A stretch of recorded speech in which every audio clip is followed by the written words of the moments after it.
Good morning dear student. आज अपन 10th class के chapter 2.3 की बात करते हैं, जो एग्जाम में इम्पोर्टेंट क्वेश्चन है, जो एग्जाम में पूछा जाता है, बोर्ड एग्जाम के अंदर पूछा जाता है कि जैसे क्वेश्चन अपने पास क्या है, सिद्ध कीजिए कि √3 एक अपरिमेय संख्या है।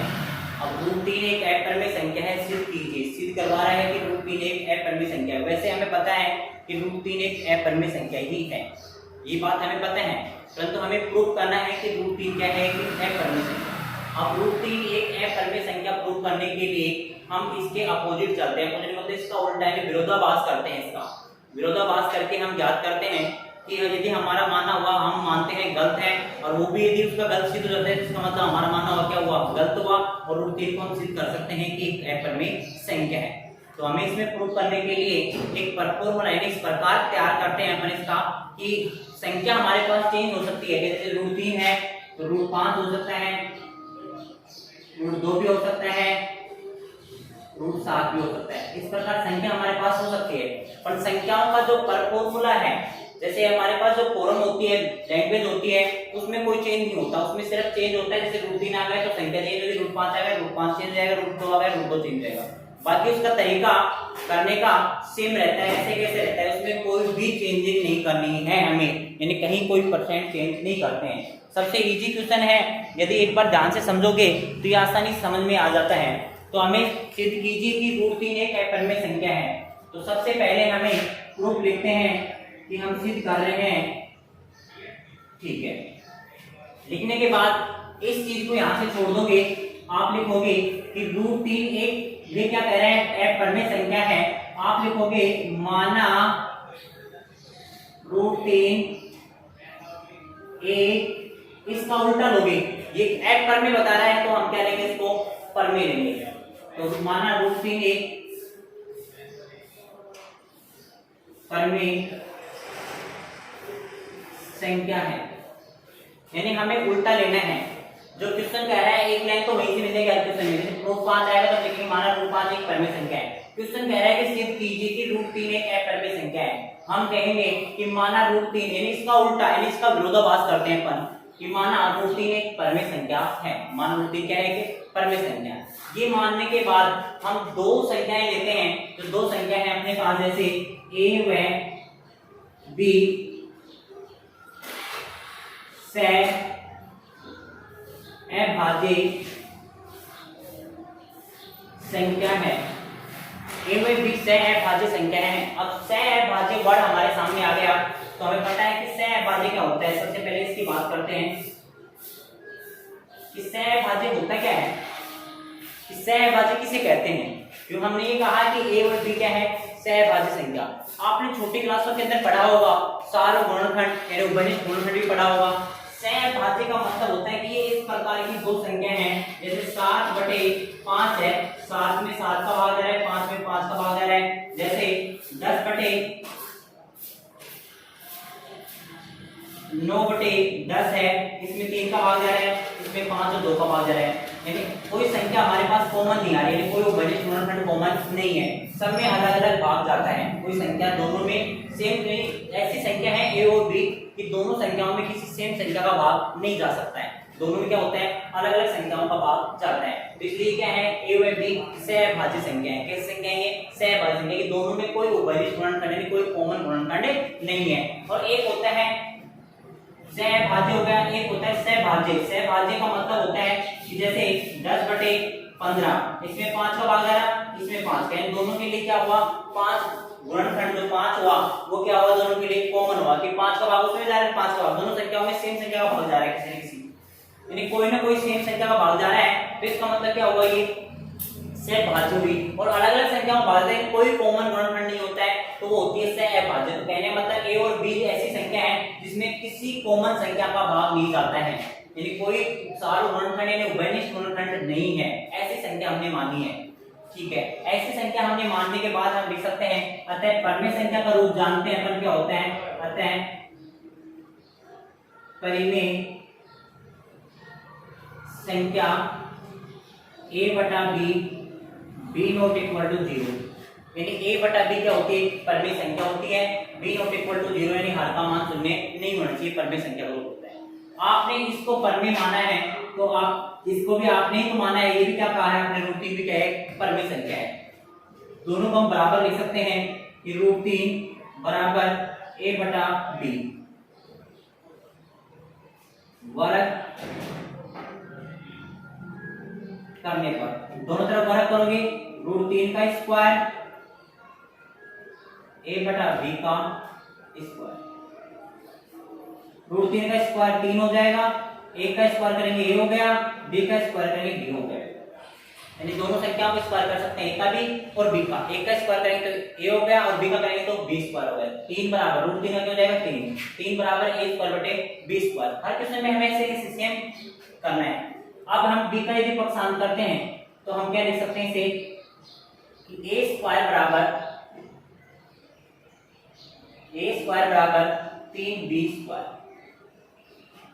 समीकरण नंबर हमारे पास आती है फर्स्ट, हमेशा 1 नंबर समीकरण प्राप्त हो जाएगी। यहाँ में कोई जरूरी नहीं है आप a बटा b में लिखोगे, आप a बटा b की जगह p बटा q भी लिख सकते हो, r बटा s भी लिख सकते हो, परंतु वही q not equal to 0, s not equal to 0 यानी परमेय संख्या का रूप होता है। यानी कोई भी दो चर के वेरिएबल के हम ले सकते हैं, कोई भी दो वेरिएबल हम ले सकते हैं इसमें।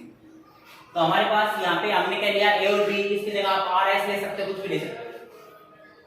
इसके बाद एक छोटा सा पॉइंट प्राप्त करता हूं तुम्हारे सामने कि 3 का पक्षांतर करेंगे तो हम इसे लिख सकते हैं a स्क्वायर बटे 3 बराबर b स्क्वायर। इस संख्या पे ध्यान देना, इस संख्या पे ध्यान देने से पहले मैं आपको कहूं यहाँ देखो कि 15 बटे 5, 5 का भाग किस में जाता है 15 में, यानी 5 है जो 15 को विभाजित करता है, 5 है जो किसको विभाजित करता है 15 को विभाजित करता है। यानी और भी संख्या लिख सकते हैं अपन, जैसे 2 बटे 3, 3 किसको विभाजित कर रहा है 2 को, 10 बटे 4, 4 किसको विभाजित कर रहा है 10 को।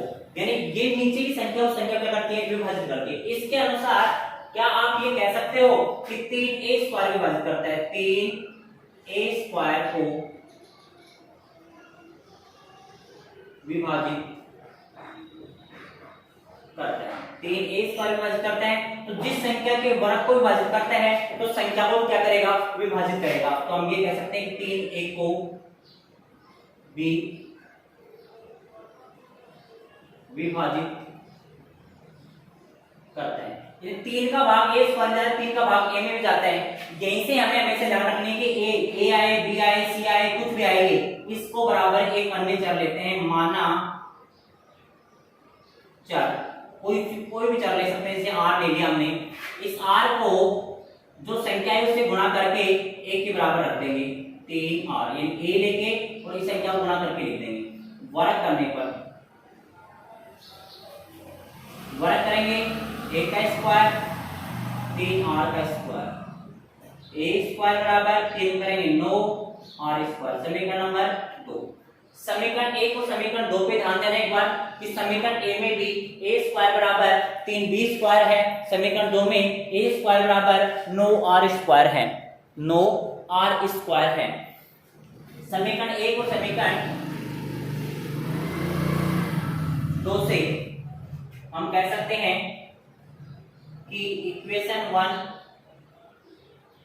एंड 2 से 1 में a स्क्वायर का मान यहां से रख देंगे अपन कि 9r स्क्वायर बराबर 3b स्क्वायर, 3 का पक्षांतर करेंगे या 9 का पक्षांतर हम इधर कर देंगे तो r स्क्वायर बराबर 3b स्क्वायर बटे में 9, 3 एकम 3, 3 दिया 9, r स्क्वायर बराबर b स्क्वायर बटे 3। इस चीज पे थोड़ी देर पहले ध्यान दिया था, वैसे ध्यान दो कि वहां 3 a स्क्वायर विभाजित कर रहा है, यहाँ 3 किसको कर रहा है b स्क्वायर विभाजित। हम लिख सकते हैं कि 3 b स्क्वायर को विभाजित करता है तो 3 b को भी विभाजित करता है।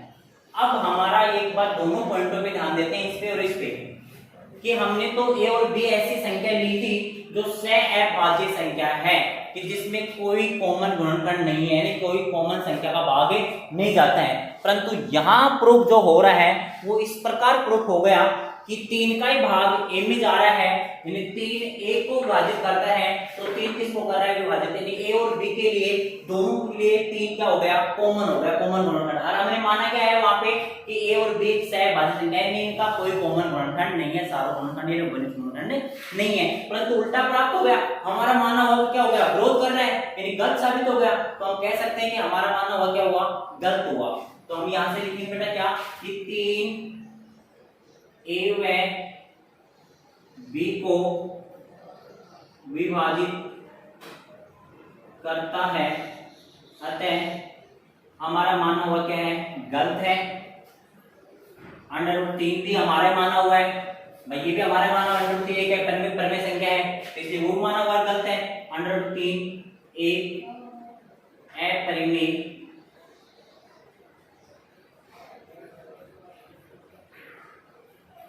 संख्या है, एंड प्राउड, यानी हमने माना था उसका गलत, विरोधाभास हो रहा है, गलत साबित हो गया कि हमने तो माना ये था कि ए और बी एक ऐसी संख्या है, सहभाज्य संख्या है कि इसमें किसी सेम संख्या का भाग नहीं जाता है दोनों के अंदर, परंतु हमारे पास प्रूफ क्या हो रहा है कि दोनों में ही किसी कॉमन संख्या का भाग जा रहा है, और दोनों में कॉमन संख्या का भाग जाने के कारण ये क्या हुआ, एक दोनों सहभाज्य संख्या हुई, यानी ए और बी को क्या कर रहा है 3 विभाजित करता है, तब हमारा माना हुआ क्या गलत हुआ। √3 भी क्या हुई थी अपरिमेय संख्या, क्योंकि √3 को भी हमने क्या किया माना, यानी कि किसे जो कहते हैं अपन विरोधाभास कहते हैं कि हमारा उल्टा माना हुआ का क्या हो गया उल्टा सिद्ध हो गया।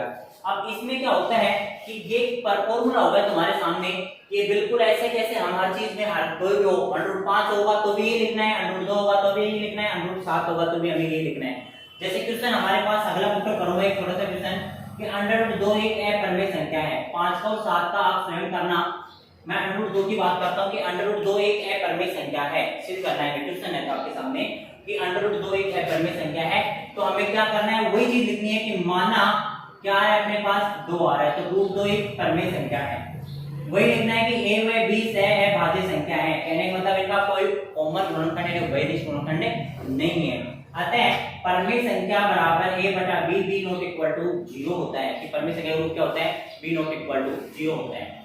हम दोनों परिमेय संख्या हैं तो दोनों को हम बराबर रखते हैं, √3 बराबर a बटा b, वर्ग करने पर दोनों का वर्ग करते हैं तो हमारे पास यहाँ पे कितना है 2 है, तो यहाँ पे कितना लेंगे बेटा 2 लेंगे, 2 का स्क्वायर कितना आएगा बेटा 2, √2 का करेंगे तो स्क्वायर कितना आएगा 2 आएगा।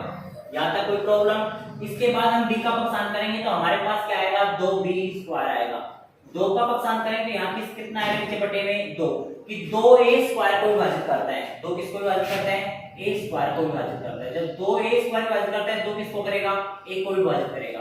अब हम एक नया चर लेते हैं कि r, a है तो a के बराबर b आ रहा है, तो b के बराबर c आ रहा है, c के बराबर a बराबर कितना है 2 है, तो हम 2 से गुणा करके जो नया चर है उसको उसी संख्या से गुणा करके रख देते हैं, दोनों तरफ स्क्वायर करते हैं अपन, तो 2 का स्क्वायर कितना हो जाएगा 4, वही समीकरण 1 और समीकरण 2 से करते हैं काम कि समीकरण 1 और समीकरण 2 क्या कहती है हमें कि यहाँ पे कितना हुआ अपना 4r स्क्वायर, यहाँ कितना हुआ 2, 4 का पक्षांतर करेंगे अपने इधर तो 2 तो ऊपर अपने पास 4 नीचे, 2 दूनी 4, यहाँ पे कितना आ गया अपने पास 2 आ गया, कि 2 b स्क्वायर को विभाजित करता है, 2 b स्क्वायर को विभाजित करता है तो 2 किसको विभाजित करेगा b को भी विभाजित करता है, अतः 2 b की स्क्वायर b को विभाजित कर रहा है, 2 किसको कर रहा है a को, तो 2 दोनों के लिए क्या हुआ वैलिड कॉमन गुणनखंड हुआ, और कॉमन गुणनखंड हुआ तो हम ये लिख सकते हैं कि 2a व b को विभाजित करता है, अतः हमारा माना हुआ गलत है, तो √2 कैसी हुई कि अपरिमेय संख्या हुई, √2 कैसी हुई कि अपरिमेय संख्या हुई। यानी कहने का मतलब ये जो फॉर्म है अपना बिल्कुल ऐसे कैसे लैंग्वेज में कहीं कोई चेंजिंग नहीं करनी है, सिर्फ हमें जो √2 है तो √2 रखते हैं, √3 है तो √3 रखते हैं, √5 है तो √5, ऐसे ही इसी प्रकार सेम टू सेम आप √5 का कर सकते हो, √7 का भी आप सेम टू सेम ऐसे कैसे कर सकते हो। बाकी हम बात करते हैं कल प्लस और माइनस के लिए एक परिमेय संख्या और एक अपरिमेय संख्या को जोड़ने पर, एक परिमेय संख्या व एक परिमेय संख्या को घटाने पर, एक परिमेय संख्या व एक अपरिमेय संख्या को गुणा करने पर जो मान प्राप्त होता है उनके लिए भी हम सिद्ध करते हैं, कल पढ़ेंगे इसको। धन्यवाद।